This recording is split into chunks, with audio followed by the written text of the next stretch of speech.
जो क्वेश्चन बार बार पूछा जाता है कि क्रिप्टो में इन्वेस्ट करें या स्टॉक्स में इन्वेस्ट करें, जो इन्वेस्टमेंट्स हैं वो की क्यों जाती हैं। आज बेचना चाहें तो आप इसे बेच सकते हैं, अगर मार्केट नीचे भी जाती है उसकी वैल्यू कम भी हो जाएगी, लेकिन अगर आप इसको निकालना चाहें तो आप कभी भी इसको निकाल सकते हैं। स्टॉक में आप इन्वेस्ट करते हैं तो क्या कोई नुकसान भी हो सकते हैं। इमेजिन करेंगे 10 से 12 हज़ार बिटकॉइन के सिर्फ 2 पिज़्ज़े आते थे। ऐसे स्कैम्स आ चुके हैं सामने क्रिप्टो में, सोचे समझे बगैर रातों रात अमीर होने के चक्कर में पैसा लगाते हैं। जिस स्पीड में वो पैसा लगाते हैं उसी स्पीड में वो गंवा बैठते हैं। तो मैं हमेशा से ये एडवाइस देता हूँ कि आपके पोर्टफोलियो में सारे अंडे एक बास्केट में नहीं होने चाहिए।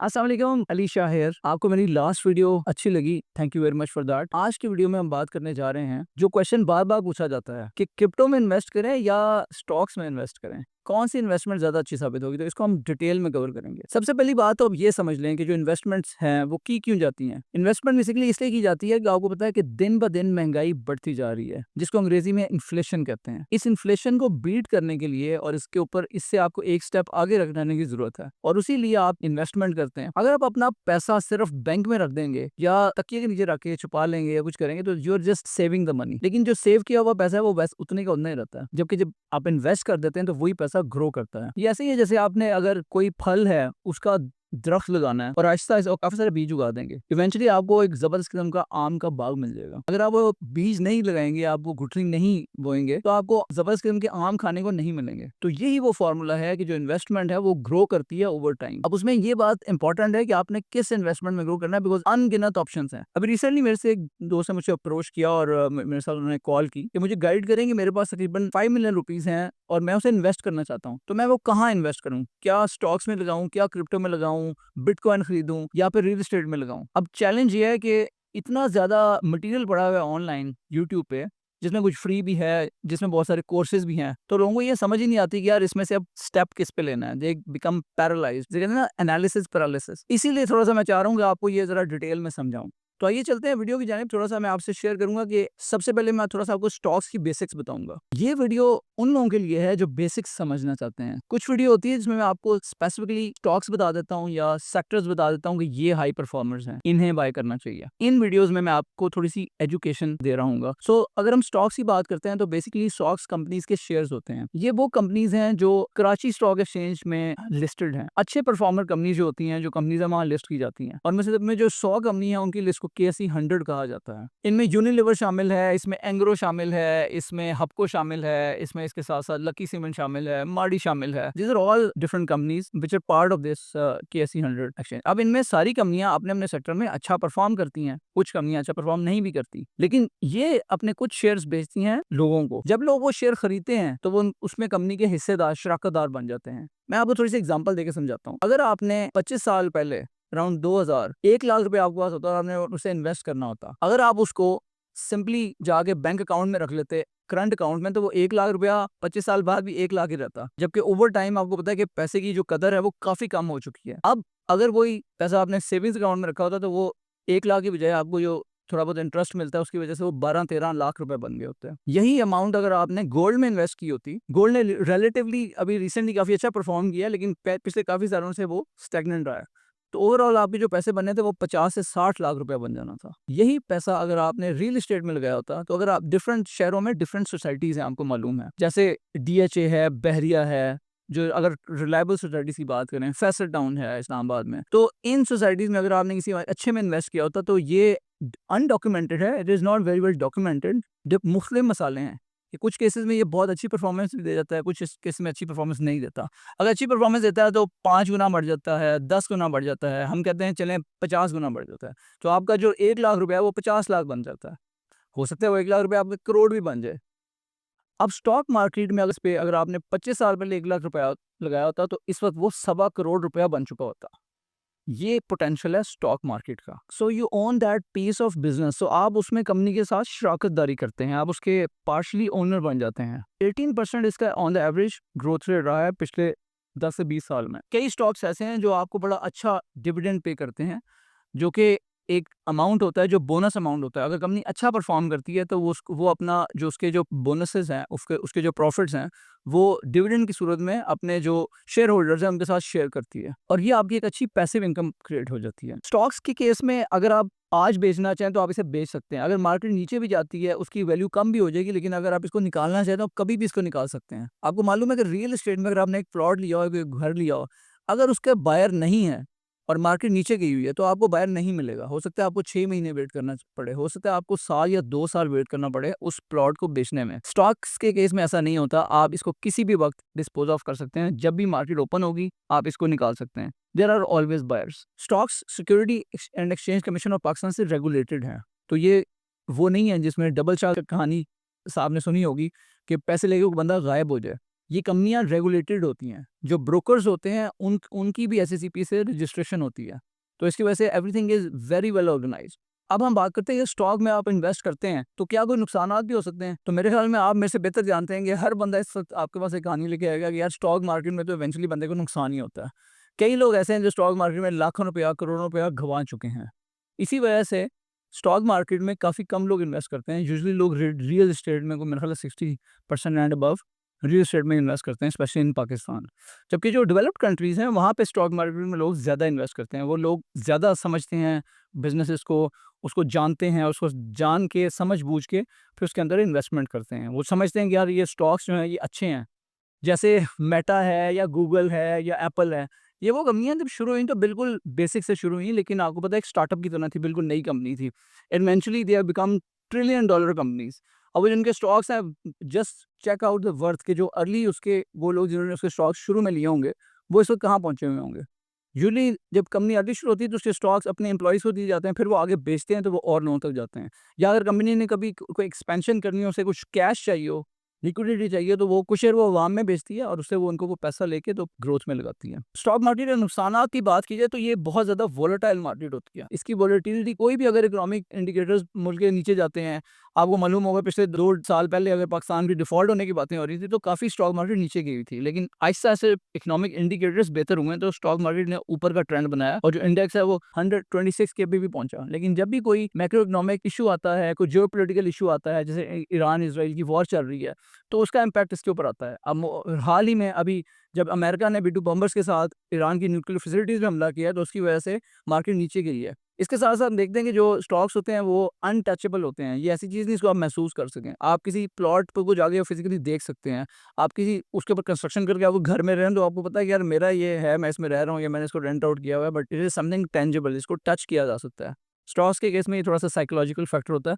पाकिस्तानी अवाम ज़रा टेंजिबिलिटी चाहती है, टच करके देखना चाहती है, फ़ील करके देखना चाहती है। बहुत ज़्यादा लोग स्पेकुलेशन कर रहे होते हैं इन्वेस्टमेंट की बजाय और शॉर्ट टर्म में खेल रहे होते हैं। और वो बहुत ज़्यादा देखते हैं यार ये स्टॉक ऊपर जाएगा, नीचे जाएगा, तो उसकी वजह से जो नया बंदा होता है वो बड़ा जज़्बाती फ़ैसले कर बैठता है और जज़्बाती फ़ैसलों में वो बेतहाशा पैसे लगा के अपना नुकसान कर बैठते हैं और जो नुकसान है वो उन्हें पता भी नहीं चलता। फौरी तौर पे स्टॉक्स लिया, नीचे गया, आपने बेच दिया। जब भी कोई नया बंदा आता है वो काफ़ी जज़्बाती होता है। पहले तो वो थोड़ा-सा स्टॉक्स लेता है और अगर वो किसी अच्छी कंपनी में कर दे, बिगिनर्स लक उसे कहते हैं, तो वो उसको फ़ायदा हो जाता है। जब वो देखता है कि यार ये मुझे फ़ायदा हुआ है, वो ज़्यादा सारे पैसे उसके अंदर डाल देता है और वो ऐसी कीमत पे खरीदता है जो पहले से ऊपर जा चुकी है। अब पैसे नीचे आती हैं तो वो पैनिक हो जाता है, वो बहुत ज़्यादा घबरा जाता है। उसी घबराहट में वो सेल कर देता है जब वो चीज़ बॉटम पे आई होती है, तो उसका ठीक-ठाक नुकसान हो जाता है। फिर वो कानों को हाथ लगाता है कि मैंने दोबारा इस चीज़ में नहीं पड़ना। तो आपको टाइमिंग भी आपके लिए मैटर करती है। तो इमोशनल डिसीजन मेकिंग इसमें काफ़ी ज़्यादा होती है जिसको जो नहीं करनी चाहिए।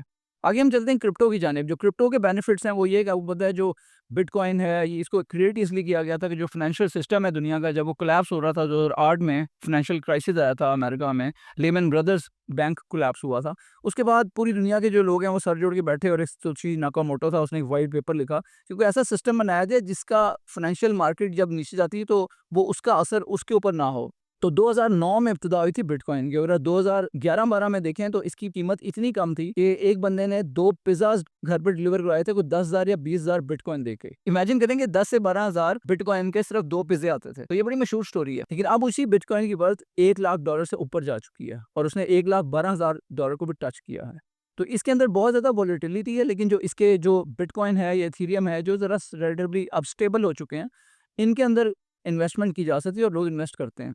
लेकिन क्रिप्टो में भी इन्वेस्टमेंट बहुत ज़्यादा वोलेटाइल होती है। इसकी वजह से यूजुअली रिकमेंड ये किया जाता है, जितने भी एक्सपर्ट्स हैं वो ये रिकमेंड करते हैं कि हमेशा ऐसा पैसा क्रिप्टो में डालें जिसके ज़िंदगी भर आपको दोबारा आपको इस्तेमाल ना करना हो, और अगर वो चला भी जाए तो आपको बिल्कुल अफ़सोस या मलाल ना हो। तो इस तरह की चीज़ होनी चाहिए।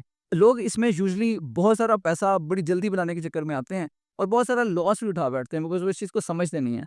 सबसे बुनियादी असूल मैं आपको इन्वेस्टमेंट का बताऊँ तो वही होना चाहिए कि जो भी इन्वेस्टमेंट करें उसको सोच समझ के करें। उसको अच्छे तरीके से पहले समझें, अंडरस्टैंडिंग लें और उसके बाद उसमें इन्वेस्ट करें। सेकेंडली, आप क्रिप्टो को अगर अपने पोर्टफोलियो में शामिल करते हैं तो ये एक अच्छी डाइवर्सिफिकेशन हो सकती है, क्योंकि अगर आपने सारे अंडे एक ही बास्केट में डाल दिए, अगर आपने सिर्फ स्टॉक्स में इन्वेस्ट कर दिया और सारी की मार्केट अगर स्टॉक्स की डाउन चलेगी, तो फिर आपकी इन्वेस्टमेंट का जो सफ़र है वो थोड़ा सा रुक जाएगा और आपको कोई उस टाइम पे गेन नहीं होगा। तो यूजुअली अच्छी चीज़ ये होती है कि आपको डाइवर्सिफ़ाई करना चाहिए, डिफरेंट एसेट्स क्लासेस में इन्वेस्ट करना चाहिए। यूजुअली जैसे शुरू में मैंने बात की थी कि इन्फ्लेशन के अगेंस्ट आपको एक सपोर्ट मिल जाती है अगर आप किसी ऐसी इन्वेस्टमेंट में इन्वेस्ट करते हैं जो इन्फ्लेशन की शरह जितनी तेज़ी से ऊपर जा रही है, महंगाई की शरह, उसके मुकाबले में वो जो आपकी इन्वेस्टमेंट है वो उसका रिटर्न ज़्यादा फास्टर ग्रो हो। आपका जो रुपए की वैल्यू है वो कम नहीं होती बल्कि बढ़ती है। आप कंट्रोल में होते हैं और आप उससे चीज़ें खरीद सकते हैं। सो अगर आपने क्रिप्टो में इन्वेस्ट किया हो तो ये भी आपको इन्फ्लेशन के अगेंस्ट एक हेज साबित हो सकता है। डिसेंट्रलाइजेशन है, इसके अंदर डिसेंट्रलाइज्ड है क्योंकि फाइनेंशियल सिस्टम जो सारा सेंट्रलाइज़ था, उसका जब कोलैप्स हुआ 2008 में तो उसी के ऊपर ये बनाया गया। इसको डिसेंट्रलाइज़ इसलिए रखा गया कि जो 2008 में फाइनेंशियल सिस्टम कोलैप्स हुआ वो सेंट्रलाइज़ था और जो बैंकिंग सिस्टम है वो सारा सेंट्रलाइज़्ड है। तो सेंट्रलाइज़ होने की वजह से वो चीज़ें बॉटलनेक क्रिएट करती हैं, फेलियर्स उसमें आ सकते हैं। इसीलिए इसको डिसेंट्रलाइज़ रखा गया कि अगर कोई एक जगह खराबी पड़ती भी है तो बाकी जगहों पे चीज़ें स्मूथली चलती रहें और इसके साथ-साथ जो इश्यूज़ आते हैं सेंट्रलाइज़्ड सिस्टम के वो इसमें ना आएँ। ये कहीं से भी बैठ के आप दुनिया में एक्सेस कर सकते हैं। अगर आपने पाकिस्तानी स्टॉक एक्सचेंज में इन्वेस्ट करना हो तो वो आपको बुलाएँगे, आपको पाकिस्तान में होना चाहिए। अगर आपने यूएस की स्टॉक मार्केट में इन्वेस्ट करना हो या यूके में, तो आपको वहाँ होना चाहिए। आपको आपके पास वहाँ का पासपोर्ट होना चाहिए, तभी आप उस ब्रोकर की किसी भी ब्रोकर के साथ अपना अकाउंट ओपन कर सकते हैं और वहाँ पे स्टॉक्स में ट्रेड कर सकते हैं। जबकि जो क्रिप्टो है वो आप कहीं भी मौजूद हों, अगर वो कंट्री आपको अलाउ करता है तो वहाँ बैठ के आप क्रिप्टो में ट्रेडिंग कर सकते हैं। क्रिप्टो के अगर नुकसानात की बात की जाए तो सारी दुनिया इसको जानती है, बच्चा-बच्चा इसको जानता है। बहुत सारे जो बच्चे हैं वो इसमें बहुत सारा पैसा लगा चुके हैं। इन्होंने बहुत सारी ऐसे स्कैम्स आ चुके हैं सामने क्रिप्टो में, जैसे हैमस्टर कॉम्बैट है, इसकी तरह कोई ना कोई और ओलैम्प ट्रेड कभी ऐप आ जाती है ट्रेडिंग की। कुछ ना कुछ हर वक़्त हो रहा होता है। बहुत सारी दास्तानें हैं लोगों के नुकसान की। उसमें लोग इसी तरह सोचे समझे बगैर रातों-रात अमीर होने के चक्कर में पैसा लगाते हैं। जिस स्पीड में वो पैसा लगाते हैं उसी स्पीड में वो गँवा बैठते हैं और ठीक-ठाक लोगों ने करोड़ों का नुकसान इसमें किया हुआ है। कुछ लोग फ्यूचर्स में पैसे लगाते हैं। फ्यूचर्स में बेसिकली ये होता है कि आप बेट कर रहे होते हैं, आप शर्त लगा रहे होते हैं बिटकॉइन की ऊपर या नीचे की मूवमेंट के सिलसिले में। फॉर एग्ज़ाम्पल अगर बिटकॉइन नीचे की तरफ जा रहा है तो आप उसका अगर बना दें कि यार मैं शॉर्ट कर देता हूँ ताकि ये और नीचे जाए तो मेरे और पैसे बने। लेकिन अगर वो उस टाइम पे बिटकॉइन ने अपना ट्रेंड रिवर्स किया और वो ऊपर जाना शुरू हो गया तो फिर आप लिक्विडेट हो जाएँगे और आपको सारे के सारे पैसे जो आपने लगाए हैं वो ज़ाया चले जाएँगे। इसी तरह अगर आप लॉन्ग करते हैं और बिटकॉइन ऊपर जा रहा है और आपने लॉन्ग किया, लेकिन वो उस वक़्त बिटकॉइन जो है ना उसने अपना ट्रेंड रिवर्स किया और वो नीचे की तरफ जाना शुरू हो गया, तो आप फिर दोबारा लिक्विडेट हो जाएँगे। तो फ्यूचर्स को अवॉइड करना चाहिए, ये बहुत रिस्की गेम है और बहुत ही शदीद किस्म की गैम्बलिंग है और इसको लीवरेज भी कहा जाता है, इसको फ्यूचर्स भी कहा जाता है, तो उससे बच के रहें।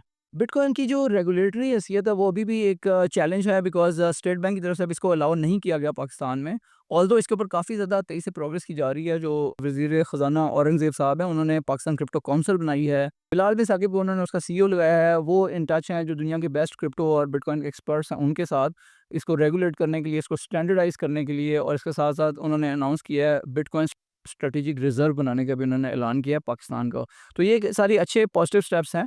अगर ये आ जाते हैं तो इससे जो पाकिस्तान में वेब 3.0 की डेवलपमेंट है, ब्लॉकचेन है, नई टेक्नोलॉजीज़ की डेवलपमेंट है, उसमें काफ़ी ज़्यादा फ़ायदा पहुँचेगा और पाकिस्तान ठीक-ठाक इससे फ़ायदा उठा सकता है। कई कंट्रीज़ ने इसको अलाउ किया हुआ है, जैसे जैसे यूएई है, यूके है, यूरोप के दूसरे कंट्रीज़ हैं, यूएस है, और वहाँ पे इनके जो क्रिप्टो की फ़रोख्त है उसके ऊपर टैक्सेस लगाए जाते हैं, तो उससे गवर्नमेंट को भी ठीक-ठाक बेनिफिट होता है। इसके बहुत सारे सिक्योरिटी रिस्क हैं, जिनका मैं पहले भी ज़िक्र कर चुका हूँ। शदीद किस्म के स्कैम्स पाए जाते हैं। कुछ लोग ये कहते हैं कि ऑनलाइन आप समझिए ऑनलाइन डबल शा भी पाए जाते हैं। यूट्यूब पे आपको ऐसे-ऐसे स्कैम्स देखने को मिलेंगे कि एक कार्डानो का जो सीईओ है, फाउंडर है, वो ऑफ़र कर रहा है जी कि अगर आप 1000 कार्डानो मुझे भेजें तो मैं आपको डबल करके वापस भेजूँगा।